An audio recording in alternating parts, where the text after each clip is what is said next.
अपने इंस्ट्रूमेंट को प्ले करते टाइम ये बहुत ज़रूरी है, हमें ध्यान रखना कि हमारे जो फिंगर्स हैं या जो हमारे हैंड्स हैं, उनका प्रॉपर पोज़ीशनिंग क्या होती है, हमारे बैठने की प्रॉपर पोज़ीशनिंग क्या होती है।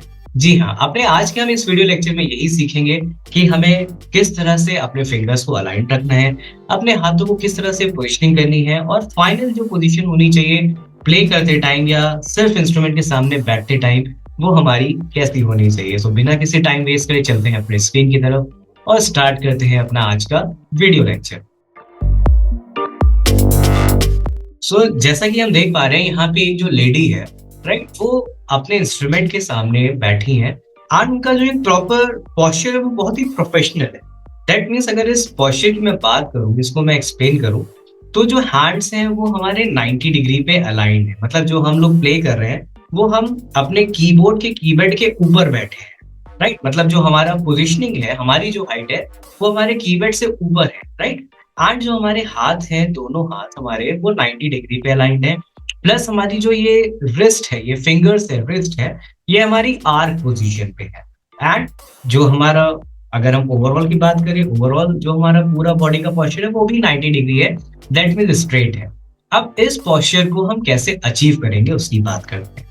तो सबसे पहले हमें जो फर्स्ट चीज करनी है वो है कि हमारा जो हाइट है, जैसे मेरी जो ये जो चेयर है ये एडजस्टेबल है। I mean I can adjust the height of this chair. जैसे मैंने अभी इसको नीचे कर लिया, इसको मैं हाइट को इंक्रीज भी कर सकता हूँ। द सेम वे अगर आपकी जो स्टूल है या आपका जो चेयर है वो एडजस्टेबल है, तो आपको अपनी हाइट को इंस्ट्रूमेंट के सामने प्रॉपर एडजस्ट करना चाहिए, राइट। तो जैसे ये जो स्टूल है ये तो प्रॉपर पियानो स्टूल है जो पियानो के साथ मिला होगा। In the same way market में ऐसे कई सारे स्टूल्स आपको अलग से भी मिल जाएंगे, विदाउट पियानो में मिल जाएंगे, जिससे आप इजीली परचेज कर सकते हैं। या आप नॉर्मल जो एडजस्टेबल चेयर्स होती हैं, हाइट एडजस्टेबल चेयर्स होती हैं, उन्हें भी आप यूज कर सकते हैं। सेकेंड, आपने हाइट एडजस्ट कर ली। अब जो हाइट है हमारी स्टूल की वो ऐसी एडजस्ट करनी है कि हमारा जो ये जो हाथ है, हमारे हैंड्स है, वो हमारे कीबोर्ड के कीबैड के ऊपर से है, राइट।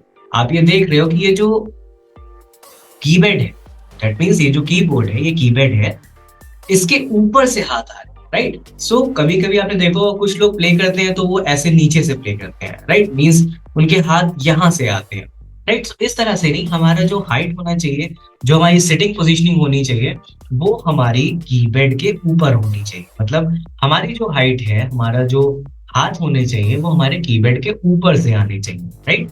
नेक्स्ट हम बात करते हैं सिट फॉरवर्ड। सिट फॉरवर्ड मतलब जब हम प्ले करने स्टार्ट करने वाले तो हमारे जो हाथ है वो आर्क पोजीशन पे बन जाए। जिस तरह से यहाँ पे आप देख रहे हो इस फोटो में, ये जो लेडी है इन्होंने अपने हाथों को आर्क पोजीशन में बनाए रखे, मतलब आगे की तरफ होना चाहिए आपके हाथ। ये नहीं कि आप पीछे की तरफ बैकवर्ड लीन कर रहे हो, आपको आगे की तरफ अपने हाथों को लीन करना है। लेट मींस ऐसा लगे कि आप अपने इंस्ट्रूमेंट की तरफ हैं और आप उसे अभी प्ले करने जा रहे हैं। नेक्स्ट बात करते हैं आर्किंग की, राइट। सो अभी आपने हैंड की पोजीशनिंग करी, अब आप इसे प्रॉपर आर्क की तरह रख सकते हो कि हर एक फिंगर जो है, जो फिंगर के पोर्स है, मतलब फिंगर का आगे वाला जो पार्ट है, मोस्ट ऑफ द टाइम हमें उसे प्ले करना है। हमें अपनी पूरी स्ट्रेट फिंगर से कीज को प्ले नहीं करना है कि हम अपनी पूरी स्ट्रेट फिंगर से प्ले कर रहे हैं या हम सिर्फ वन फिंगर से ही सारी कीज को प्ले कर रहे हैं, ऐसा नहीं है। हमें क्या करना है, हमें अपने हाथों की जो फिंगर्स हैं उनको आर्क की फॉर्म में बनाना है, मतलब ऐसा कि वो पकड़ने वाली फॉर्म में हो, एंड देन हम उसे अपने कीबोर्ड या कीबैड के ऊपर इजिली अलाइन कर सकते हैं। फिर बात करते हैं सिटिंग की। अब यहाँ पे जो सिटिंग देखी वो आपने देखा कि मैंने स्टार्टिंग में बताया था, यही सेम पिक्चर थी। जो आर्म है, आप यहाँ पे देखो, यहाँ पे जो लाइन मेंशन है उसमें जो नोट है वो क्या है, the arm should almost be forming a right angle, right. जो हमारी आर्म्स है वो हमारा राइट एंगल का फॉर्मेशन हो, right. Your upper arm should fall freely from your shoulder, right. जो अपर आर्म है हमारी, मतलब ये जो ऊपर का हाथ होता है ना, हाथ के दो पार्ट है, एक एल्बो के नीचे वाला, एक एल्बो के ऊपर वाला। तो जो एल्बो के ऊपर वाला होता है वो होता है अपर आर्म, जो एल्बो के नीचे वाला होता है वो होता है लोअर आर्म, राइट। सो जो हमारा अपर आर्म है, right, the upper arm should fall freely from the shoulder, right. Shoulder से जो हमारा अपर आर्म है एकदम फ्री रहना चाहिए, राइट। एंड जो फोर आर्म है वो पैरेलल होना चाहिए फ्लोर की, मतलब जो हमारी जमीन है उसके पैरेलल हमारा जो लोअर वाला आर्म है वो होना चाहिए। क्योंकि अगर हमारा लोअर आर्म पैरेलल है और हमारा जो अपर आर्म है वो स्ट्रेट है, तभी राइट एंगल का फॉर्मेशन हो पाएगा। जिस तरह पे आप देख रहे हो यहाँ पे राइट एंगल बहुत अच्छा सा फॉर्म, राइट। बात करते हैं रिस्ट की। रिस्ट का मतलब ये जो हमारी कलाई है ये कैसी चलनी चाहिए। Beginners often like to flatten their wrist at it feels more comfortable, right. जब हम बिगनिंग लेवल पे होते हैं या एब्सोल्यूट बिगनिंग लेवल पे होते हैं, तो हमने ये देखा है कि जितने भी प्लेयर्स होते हैं या जो स्टूडेंट्स होते हैं, वो अपनी रिस्ट को फ्लैट कर लेते हैं, मतलब सीधा रखते हैं, राइट। क्योंकि उस टाइम पे वो इनिशियल लेवल पे हैं, उन्हें ईजी पड़ता है। बट कोशिश ये करनी है कि हमें वो नहीं करना है। यहाँ पे लिखा है try not to do this, your wrist should be in line with your arm, right. जो हमारी रिस्ट है वो भी अलाइन होनी चाहिए हमारी आर्म से, मतलब स्ट्रेट होनी चाहिए जब हम उसे प्ले करते हैं, राइट। तो इस तरह से हम जो एक आइडियल पोजिशनिंग होती है अपने इंस्ट्रूमेंट को प्ले करते टाइम, वो हम इन पार्ट्स को लर्न करके, इन पार्ट्स को प्रैक्टिस करके अचीव कर सकते हैं, राइट। देन उसके बाद हमारी बहुत ही सिंपल सी चीज है, जैसे मैंने स्टार्टिंग बताया था कि हम एडजस्टेबल चेयर भी यूज कर सकते हैं, स्टूल भी यूज कर सकते हैं, या एडजस्टेबल स्टूल भी यूज कर सकते हैं। क्योंकि हो सकता हो आपने एक चेयर बनवा ली हो जिसकी हाइट आपने अपने पियानो के अकॉर्डिंग सेट है, वो एडजस्टेबल नहीं है। हो सकता हो आपका स्टूल ऐसा हो जो एडजस्टेबल नहीं है बट उसकी हाइट सही।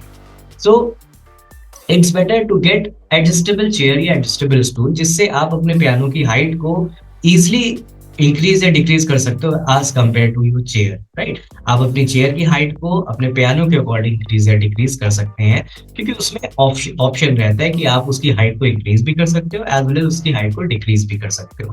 सो इस तरह से हम जब ये सारे स्टेप्स फॉलो करते हैं, तब हमें हमारी जो ये आइडियल पोजीशन होती है, पोस्चर होता है सिटिंग का, एज वेल एज हमारे हाथों का, वो हमें अच्छे से अचीव हो जाता है। इसका लॉन्ग रन में बेनिफिट ये रहता है कि हमारा जो शोल्डर है, हमारी जो आर्म्स है, या जो हमारा जो बैकबोन है, स्पाइन है, एंड यहाँ पे जो हमारी नेक है, वो सब पेन नहीं करता है। एंड जो सीट हो या आपका जो स्टूल हो, वो भी थोड़ा सा कुशन इन द सेंस, आपने देखा होगा यहाँ पे ये फोम लगा है, तो ये फोम वो सॉफ्ट वाला नहीं होता है, ये हार्ड एंड सॉफ्ट के बीच वाला होता है। क्योंकि इस अगर ये फोम भी बहुत ज्यादा सॉफ्ट वाला यूज होगा, तो वो हमारे जो स्पाइन और हिप का जॉइंट होता है वहां पे बहुत ज्यादा पेन होने लगेगा। सो इस तरह से हमें ये स्टेप फॉलो करने हैं, सो हम अपने इस पियानो के पोस्चर को प्रॉपर अचीव कर लें, एंड बिना किसी पेन के हम अपने इंस्ट्रूमेंट पे लॉन्ग टाइम तक प्रैक्टिस कर सकते हैं, और लॉन्ग टाइम तक हम अपने इंस्ट्रूमेंट को प्ले भी कर सकते हैं। सो आज के अपने इस वीडियो लेक्चर में हम सिर्फ इतना ही रखते हैं। मिलते हैं नेक्स्ट लेक्चर में एक नए टॉपिक के साथ। Till then bye, signing off. For more details, visit www.88studiolko.com.